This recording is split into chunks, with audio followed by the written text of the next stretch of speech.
Hi everybody, welcome to season 3 of What's IGN Crashing On. I'm Caryn Solomon and I'm your host. And we're here to talk about what's hot in pop culture.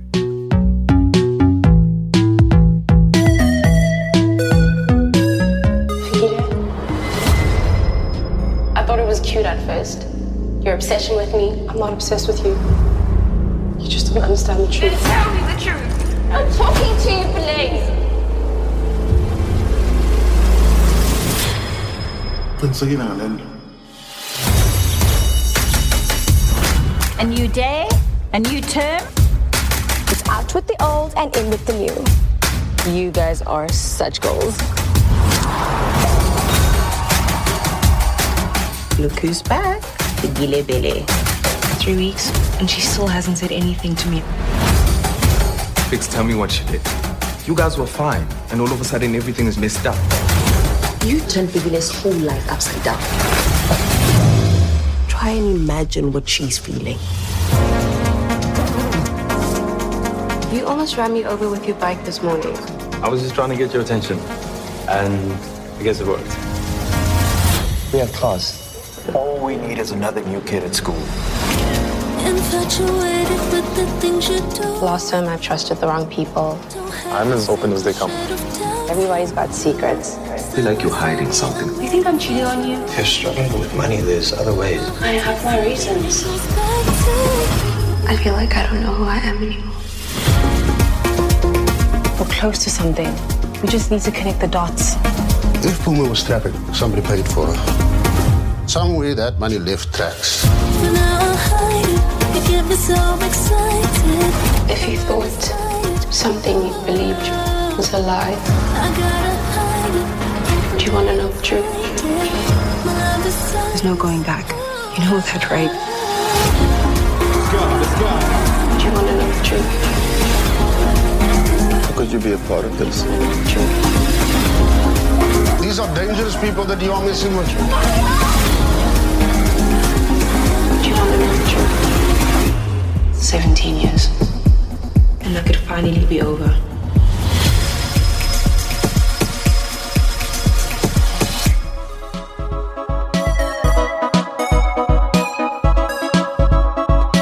That was the trailer of Blood and Water Season 2. Later in the episode, we have interviews with the cast. It was really exciting. I love Blood and Water. It's one of my favorite South African shows, and I basically love everything with teens. But yeah, so we had a great chat with them. But before we get to that, I am here. It's episode 6, and I'm here with my good friend Leanne. Leanne, how are you doing today? What is up? I'm good. It's Sunday. My sinuses are killing me, but we're here. We're doing things. How are you? How was your week? Same. My week was good. I I was just before we got on the call, I was just laughing because I've been I'm not the biggest Elon Musk fan, and him and Grimes broke up, but I wasn't laughing at because they broke up. I was laughing at the responses. So I was on TikTok, and this girl was talking about it, one of those guys, this news just broke, and she's like, Grimes and Elon Musk have broken up, and then she's like, and now baby suggested password. And I couldn't stop laughing. And she was just talking about how the baby is gonna have to spend 1 week in space with Elon, and one week in whatever egg Grimes lives in. He lives in Egg Palace. I did see that TikTok. It was hilarious. Also, did you see Twitter roasting Elon's accent? Grams, give back my dad's emerald. Apartheid emerald. But the way they spell it also, I've never seen this African accent phonetically spelled like that, man. Yes. I was oh like, my we don't god. sound like that, do we? So embarrassing. Yes. No, guys. And I also didn't know it. that people knew our accent well enough to be able to spell it out phonetically like that. I've seen them do it to British people, and it's funny, but oh my gosh, I was dying. And also, what is it gonna say now? Ah, Elon Grimes. Um, South ah, African White Emerald. oh, and Nazis. Azalea Banks when she called him when she did you see that? Did you see this? So she Okay, so shares. tell me in because I saw Azalea Banks pop up in like all the tweets, and I was like, I don't know enough about the story to know why she's relevant Okay. So in this she narrative. and Grimes were supposed to do some like song together, something like that. And then there was a weird story where she was locked in their basement or like she was in their house for a long Sorry? time. It's something like that. Okay. And then people were like, what happened there? And then she just never spoke about it. And then when the news broke that they were getting a divorce or breaking up because they don't think they're married, she shared it to her story on Instagram and she said, "Now that you and apartheid Clyde is over, can we make our music?"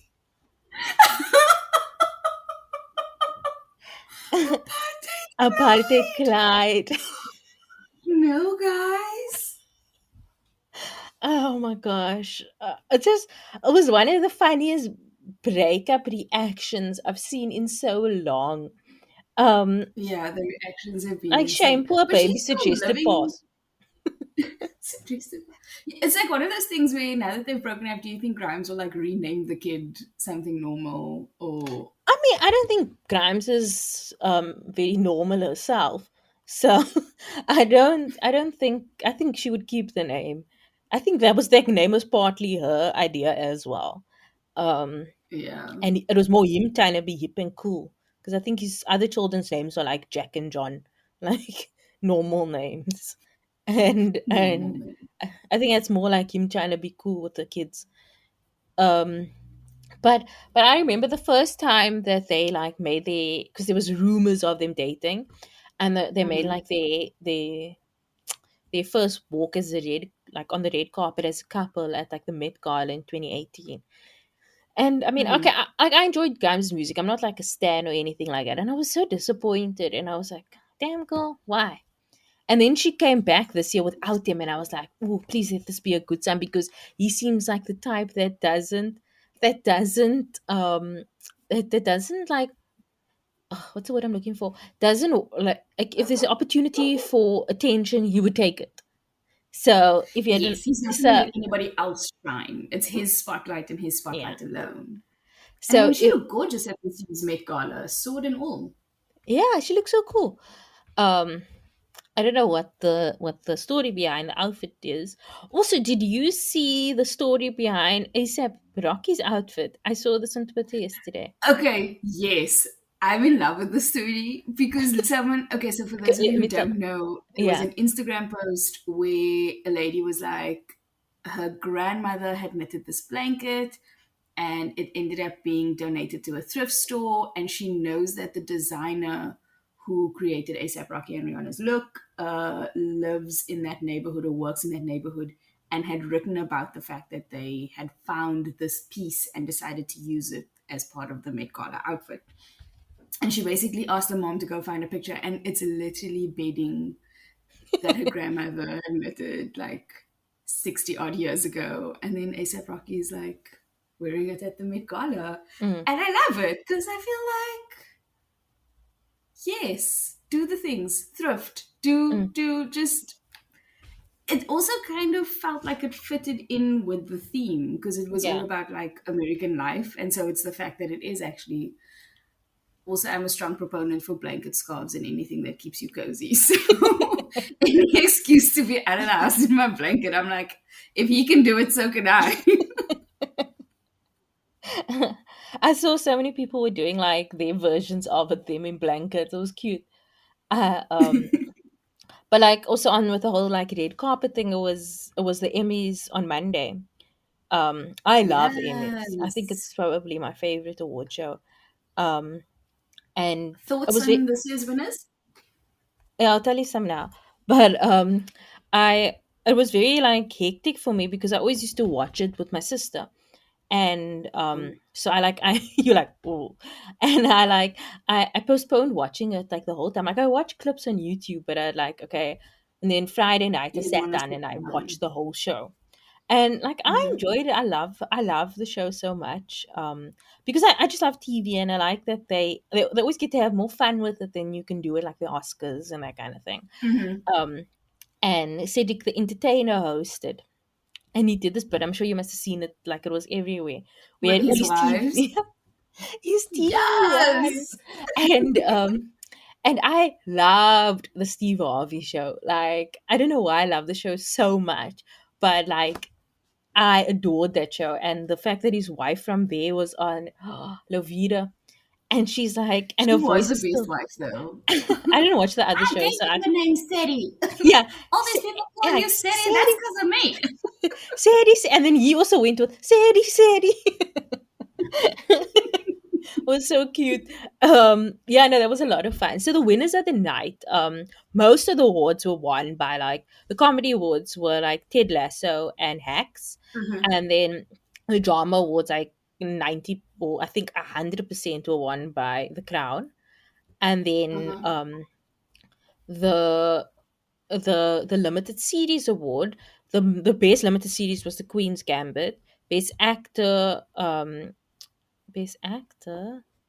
was Ewan McGregor in Halston, and then best actress and best actress in the supporting and sporting, and the two sportings were Mayor of Easttown, Mayor of Easttown. and then directing went to Queen's Gambit, and writing went to I May Destroy You. There was a lot of people saying there was like so many people of color nominated, but like no people Once of color won again. any acting awards. I really like The Crown a lot. I don't think they should have won as much as they did, though. My personal opinion. Um, so I think I that feel that like I feel like The Crown is one of those things where, I mean, controversial opinion, it's like the Meryl Streep of awards now. It's kind of like the easy way out. Like, oh, it's just a given that if it's nominated, it's going to get there, if that makes sense. Like it's a golden child, so people aren't looking beyond for other stuff. And it is a really well done show. But yeah, I feel like people aren't giving other things time to shine. If yeah. that makes sense. I think that if Succession had a season that was nominated at the same time, I think they would have given The Crown a bit of a run for its money. But Maybe next year. yeah, no, but next year there will be no Crown, but there will be Succession. So it's like it also work like. So the next season of The Crown? November 2022. Oh wow, it's still far away. Yeah, Okay. so it's like hopefully it works in that sort of cycle, but it is sort of like a Game of Thrones thing, like oh, it wins everything. Um, and yeah, I don't think some of those people deserve to win, but okay. But that was very very good.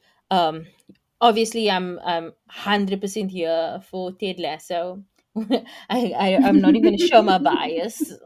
I just want them to win everything. I love them so much. I haven't seen X. I know I saw it on Mnet now, but I don't want to watch it because I heard it's about Joan Rivers, and I love Joan Rivers. Um, so yeah, I'm good. Like, and I love Jean Smart, so I'm glad she won. Um, yeah, but talking about like The Crown. So yesterday Netflix had their TUDUM event, and people were like, "Why is it called TUDUM?" Dudum. But the sound it makes, Because of the Netflix yeah, sound. Yeah. TUDUM, yeah. Dudum. And it was wild because like I caught some of it, and it's weird because the part I caught was about the shows I don't watch, and and like I got the Yeah. in part. It was all about The Witcher, and I'm like, they're like, "Oh my gosh, Wait, we're have gonna you have-" not seen The Witcher? No, Pause. haven't seen The Oh. Witcher. And I was like, I Oh. think I've seen like a little bit of episode 1, and then I haven't gone back to it. But yeah, I was just I like, okay. was skeptical about The Witcher because I was like, ugh, okay, fine. Then I started watching it, and it's really, really, really good. Like the way the story is told and the timelines and the characters are, it's well done. So I have to rewatch it because I've forgotten most of the plot. So I can catch up ahead of season 2's release. But yeah, like I would, if you have time, add it to your TV schedule. I know you Yeah. have a roster. Fit it in. It's worth it. I was actually thinking, I was like, when am I ever gonna have time to watch this show? So I do really want to watch it. Yeah, but I obviously like nothing compared to the Bridgerton news for me. Like I am Okay, so that excited. scene. I know, but when is it? When is it releasing? I know. They never said. I read the stuff, but I'm very bad at paying attention to No, they dates. didn't say Okay. when it's coming out, so we don't know.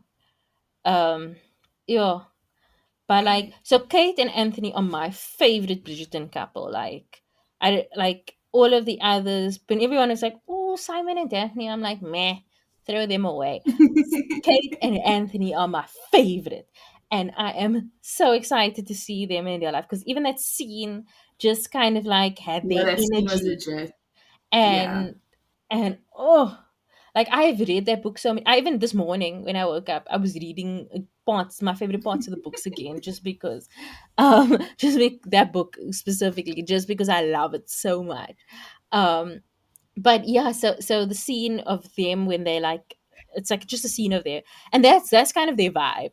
Like they fight all Yes. the time, and if you thought that Anthony was chauvinistic and a bit of a dick in season one, so does Kate, and she lets him know that, and it's so brilliant. Like like Leanne, you're gonna. I don't know if you've read the book. Actually, I'm gonna talk I to you have like. not read the Okay, book, but give me but a ship where it's about a woman calling a man on his yeah, no, I bullshit. was like, Like, for that's somebody who what I likes want. Pride and Prejudice, you're gonna love this.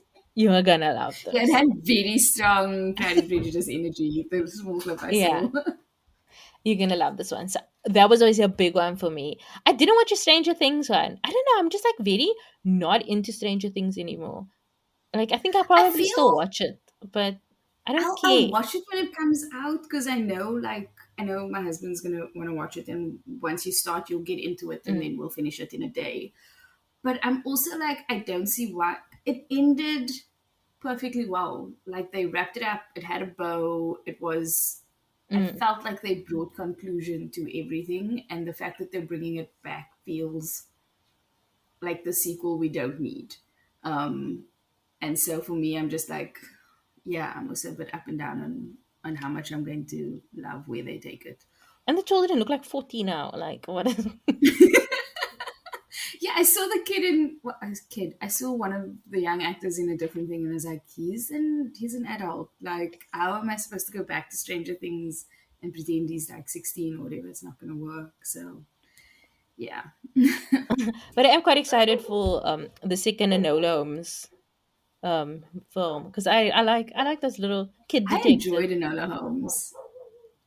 And also I this. like anything that comes with a slightly different angle to a story, Mm.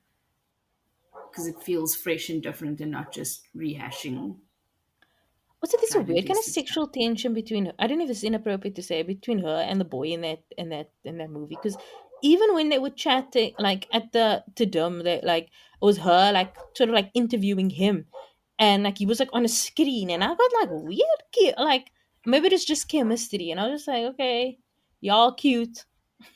These kids are cute. They had mad chemistry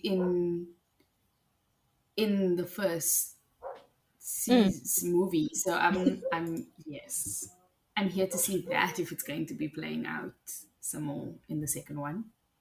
So, is there anything else from like upcoming on Netflix that you're excited for? Um, I think just the norm, like not actually. I'm interested in Cowboy Bebop. I know very little about it, so I know it's based on anime, but I'm super keen to see what they do with it because I'm not really into anime. I know I'm yeah, and so I'm keen to see their adaptation or what they do with that because yeah, not interested in the Don't Look Up. Oh, It's not intriguing me at all. I don't know if they've just made very poor teasing choices for the two because they released like the teaser trailer and then they released a short clip. But I was like, I don't. The cast is a lot, and I feel like it's doing a lot, but I don't know that I want to watch it. I actually really like those kind of movies. So I'm quite excited, and I quite like his movies as well. And even and like I don't know, I just like his approach to current like current affairs and the way his dialogue just just works. And also maybe it's his directing style, but I don't know. I know a lot of people don't like it, but for me, he does it for me, and I'm quite interested in watching it. But I mean, we see how it goes. But talking about Netflix, our Netflix gem, Blood and Water, season 2 started last week Friday, and like I love this show. It's wild, man. Like, like I haven't started season 2 yet. I'm waiting to binge it. So like today, this afternoon, I'm going to binge all of it together, and then we'll talk about it. Yeah, but no, but it's no spoilers. Or if listeners also have not seen it, like Leanne, but like it's really fun. It's interesting. It's what you expect from Blood and Water, and the cast is great. And you can also see that I can't really remember with season 1, but like with season 2, you can see they're like legit friends. Like, they have that sort of energy between them. They work well with each other, and like there's great new actors, a lot of older actors that we know from when we were younger, playing teachers and parents, and like that have been brought in, and it's so well done. What is the other thing I wanted to say? But like I spoke to them about like I asked Dillon, who plays Wade. I asked him about like whether he improvises, because he like in this one scene he's like, "Oh, you jazz," but it just like came from like his heart, man. He's like, "I'm tired pulling. I'm tired of having to go through all this stuff, and you like dragging me into nonsense." And when I interviewed them, both Amma, who plays Beleng, and Dillon, they said their favorite scene was like these scenes that they shot in Lavender. So now, obviously, and I live like around the corner from Lavender, and I know the community very well. So for me, I was like, ah. And then they were saying like when they filmed, everyone came out to their houses to come watch, and I was like, that is so legit. Sounds about right. And I was telling my mom, because my mom used to teach in Lavender for like 20 years, and she's like, 100. That's exactly what they would have done. She's like, it's most exciting. It's like those news stories where you see people walk past the camera in the background, like, and wave awkwardly. That's what you expect. Yeah, it's fun. Like, oh my gosh, I love this, like the sense of community. Like, this one is gonna tell this one that, oh my gosh, the camera crew, let's go out. But yeah, so season 2 is great. I don't want to tell you guys anything more what happened in the interview. You can listen. But thanks guys so much. Here's our chat with the cast of Blood and Water. Hi guys, how are you doing?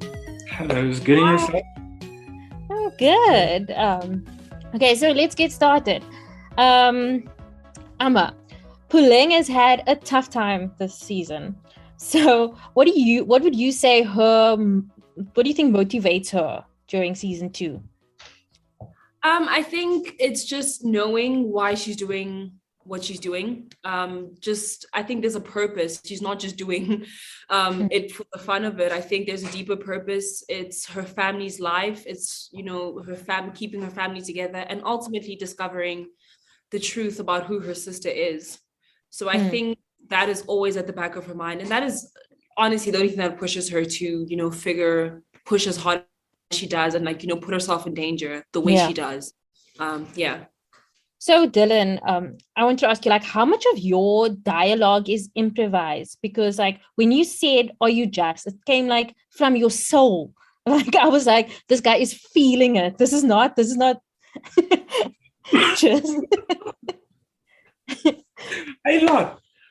A lot of my dialogue is improvised, but it's all within the boundaries that the directors have given me and said that I made. Because definitely in season 2, I think not only for Wei, but for all the other characters as well, we get to see a lot of their culture, and what comes with culture is slang and your dialect use.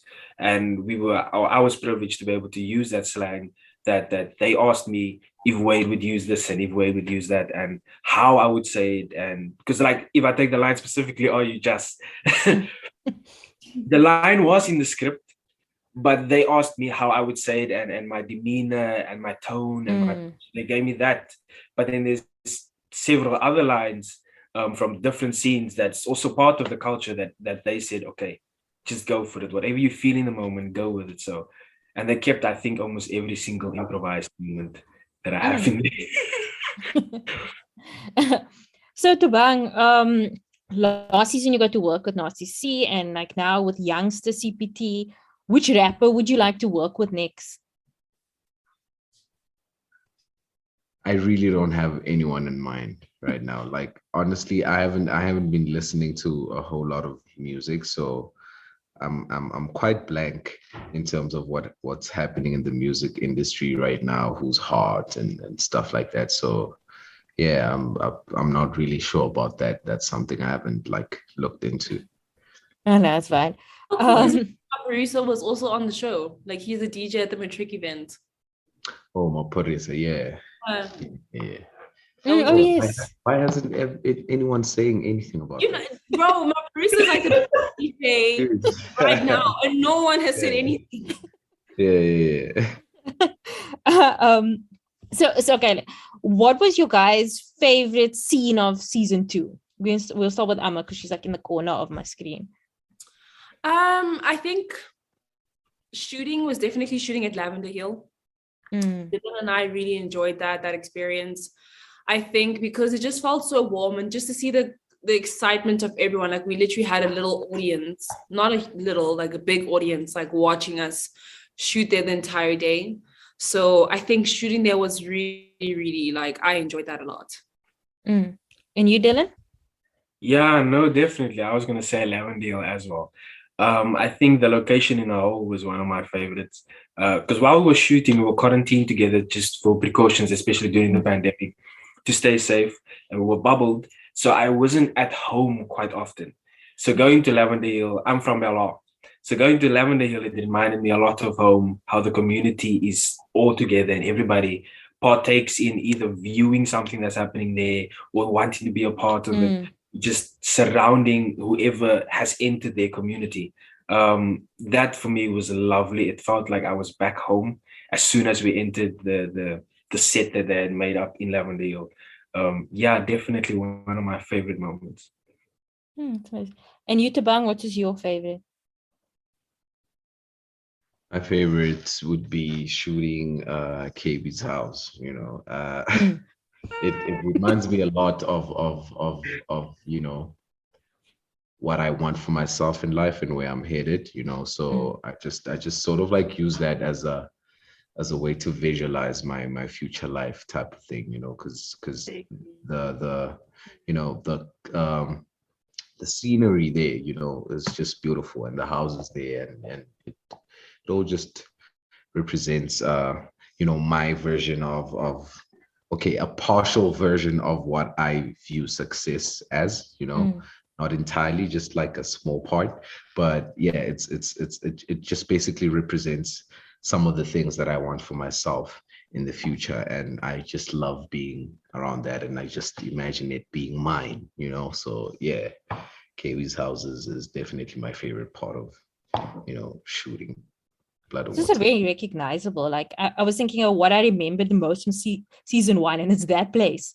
And it's like the minute I saw it, I was like back in. Like there exactly. We go. Yeah. So I mean, you understand why I'm saying what I'm saying. Yeah. Yeah. So okay, season 1 was obviously very successful. You guys had some your SAFTA wins. You it was trending all the time on Twitter. So like. When did you know that, you know, the show is a hit and your lives have changed? I think for me personally, it was the day that it came out. I think I got like 50,000 followers in like that day alone. Sure. I literally could not like access my Instagram, and just seeing also the interactions. So I think before my DMs were like really not that busy, you know. But as soon as the show like came out, like, oh my goodness, I got 1,000 messages from people all around the world of like all walks of life. like, oh my gosh, I'm from Brazil, we really love the show here. I'm from Germany, and I'm like, what? Like, these people are actually, because I think, Netflix, we know that it's like airing at 265 countries. No, 195. 195. I'm giving us more. Manifestation. It wasn't me. There isn't even 265 countries in the world. Yeah, I'm saying someone clearly read the media, and it wasn't me. But yeah, I think you hear that and you see that, but to actually see those people interact with you, it was really dope. So I think for me, that's when it sunk in that, okay, like we did something that people really relate to and are gravitating towards. Yeah, I think for me, it could have definitely also have been on the day. I made a point of switching off my socials on the day because of how nervous I was. The family watched it and we were like, okay. And then I think I got a message on the group that we as the cast and the Netflix PR team has. And they were like, Dillon, you trending on Twitter. I was like, oh, snap. From what I've heard, because I'm not on Twitter, from what I've heard, it's bad when you trend on Twitter. And then when I went to Twitter, I then saw it was all good things said about Wade. And I was grateful to God, grateful to everybody that loved Wade as much as they did. And then as much as they loved the show. And then going on Instagram, like Amma said, the amount of DMs you receive in a day from around the world, it's mind-blowing. It's overwhelming. I'm grateful. And it was all on that day that everything was just like rushed on me personally. Because I took that gap where I had no connection with the world outside of home. As soon as I switched it on, everything just came boom shakalaka, and I was like, oh snap. I'm just Mexican and Portuguese and Brazilian. I'm like, oh, what is happening? Yeah, just to add on to Amma and Dillon there. It's like that, okay, this is gonna be airing in 190 countries, but once you see how well the people respond to it, is just like mind-blowing. It confirms actually how big that is. So yeah, seeing all those messages and the audience responding to it like that from all over the world was just like mind-blowing. It's just like, hey, people know me in Brazil. Damn, okay. People know me in France. It's that for me. That's just like, yeah, mind-blowing. So, okay, another question for all of you, but like, what is your process when you getting into character? Final question. For me personally, I do like a character Bible, and that's just to map out my character's journey throughout the entire story, because we never shoot like chronologically. We tend to skip between episodes quite a lot because of time or location or just convenience. So I find that having a character Bible keeps me on track with where I'm at the story in that moment. And when I'm about to step onto set, I just have that information in my mind. And I think this season I took an approach of just enjoying and playing more with my character, not trying to act a result, but really play with the moments that I've been given. Because I think a lot of times as an actor, you can prepare and over-prepare actually, because you're so stuck with what you want and how you want the scene to go, that you're not allowing it to flow and like really work for the purpose of the scene. So I think this season I definitely like learned that. And I'll say that's my process. I think for me as well, I don't have like a set process that I do, but everything I try to be as flexible as I possibly can. So I would adjust to the way the director needs to move me. So I would learn the story instead of learning the lines, if that makes sense. So that I'm able to flow with wherever they want to take the story. And I do arrive with my idea of Wade and my idea of how Wade would do it, because of how myself and Wade is very like stepping into his shoes. So like I'm still wearing the exact same shoes. So knowing what he would do and knowing how he would act came very easily to me. And so I just had to make sure that I'm flexible to be able to move by the directors, whichever route that they want to go and whichever route that they want to take with the scene, with the story. And then also very similar to Amma, I have like the set out a map. I call it a map. They call it like a character Bible. I call it a map, just to keep track of where I came from with this relationship, with this interaction with the character. Because like she said, nothing gets a lot of the time shot in chronological order. Some go back, forward, and then you're doing a scene, but you didn't do the scene before that and made you angry at this character. You're like, so the map definitely helps in that sense to just keep track. But for me, just being flexible is what I try to be. Yeah, so very similar process to Amma and Dillon there. I have a character Bible myself, and I have, you know, my arc, my character's arc.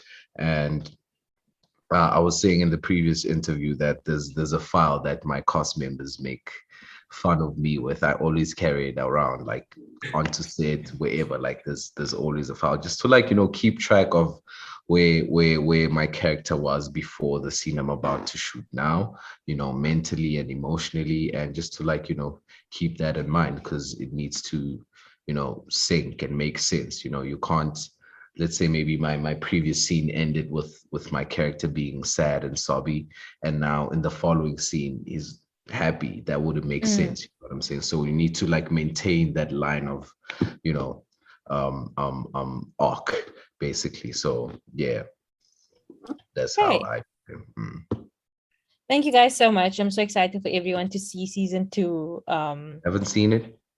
No, I've seen it, but I'm so excited for everyone else to see it. But, right. And for you guys to attend again. Yeah, good luck for the rest of your day. Thank you. Bye. Thank you, Caryn. Bye.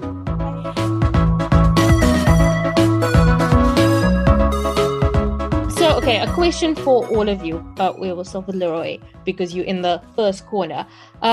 What is your favorite scene of season 2? I think the scene at the beach where Sam is teaching Vicky how to surf. I think what I like about it is just my experience filming it. You know, it was really fun. It was just really fun and raw. There were literally no directions on what to do. We just had fun, and it was fun watching Khosi try to surf. And Khosi, for you? I guess I would say that was my favorite scene as well. As chaotic as it kind of was and freezing. But it was really fun because I've always wanted to learn how to surf, and I got to do that. So, yeah. And Cindy, what is your favorite scene? I really don't have a favorite scene. For me, every scene was an experience, really. So I can't really pick as to which one exactly was like my highlight. Okay. So Leroy, you're the new kid on the block this season. What is it like joining the cast that, you know, they already had the season 1 bonds? Exciting, but I also felt like the new kid in real life because, yeah, like you said, you know, the cast had been together for season 1 and they had already created a bond, but it was also quite seamless, you know, and I think the other cast members can speak for themselves, but I think, you know, I fit in quite well and they made me feel welcomed, and yeah, we managed to form some really good friendships. Okay. So Khosi, how would you describe Fix's journey in season 2? Sure. She's obviously going through a lot. Granted, everything that's happened like prior to season 2, not just with the whole identity situation, but even before that, you know, there's the whole thing happening at school. So yeah, she's battling, and I think she's just trying to find a way to navigate all of this, and like how do I say it? Like her own way, in a way. You know, she's trying to deal with it the way that she believes is best for her, instead of like just letting things keep happening to her, you know, just passively, you know. So yeah, she's learning. She's also becoming more aware of herself. She's sort of she's aware of like how oblivious she's been, basically, to just how she affects the world around her and everything. So that's good. Lots of growth. And Cindy, like Zama's sense of style is like A class. Like, have you noticed your personal style changing to be more like the character, or is it like the other way around? No, never. No. Zama style is quite overwhelming for Cindy. Yeah, it's very interesting. It's very interesting, but that's definitely Zama and nothing close to Cindy when it comes to that. So, Leroy and Khosi, how would you like to see Fix and Sam's relationship progress? So, I don't know if I'm allowed to say this, but I guess I would like to see them stay together and just get like for their relationship to get deeper and deeper, and for them to get to know each other a lot more and to be a lot more involved in each other's lives. And I think Sam was definitely kind of, a light amidst all of, the chaos for Fikile. And so I would like to see that he remains that light for, Yeah, I agree. Yeah, I just hope she can have something good and just let it stay good. And so I hope she can have that with Sam, regardless of what happens in the future. Regardless of what happens, like they should just stay together and be there for each other. And just being there for each other. I agree. So, one for all of you. Which one of the cast members do you guys think is most like the character that they play? I would say it's between myself and Dillon. And maybe Thabang as well. The guys. Yeah. Well, that's what I think. What do you guys think? I think definitely you and Sam.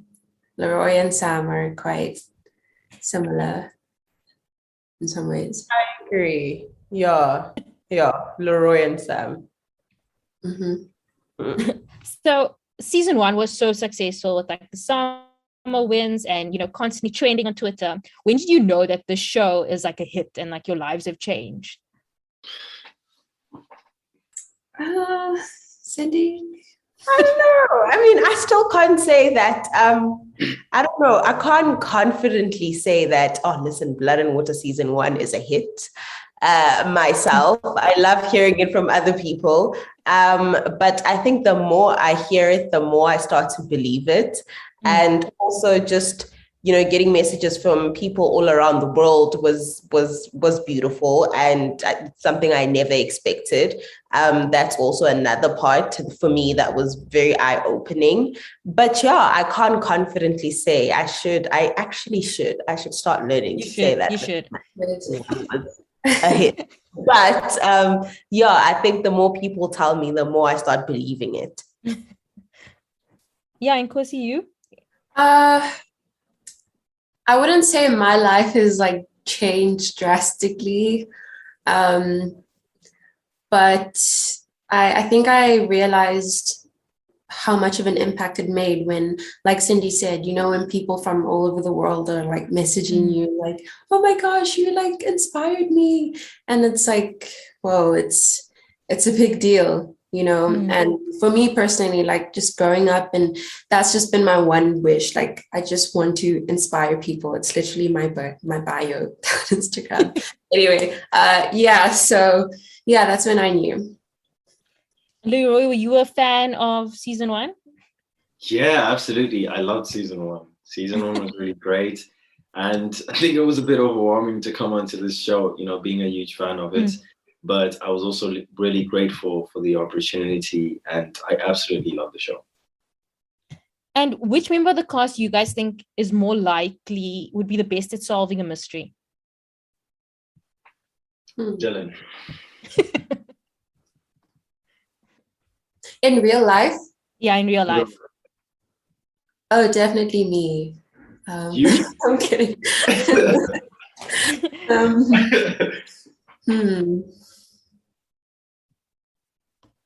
I don't know. I think Dillon, definitely. Dillon? Yeah.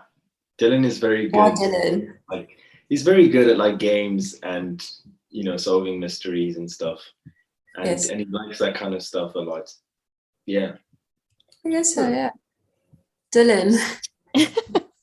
Okay, so my final question is, which character were you most like when you were at high school?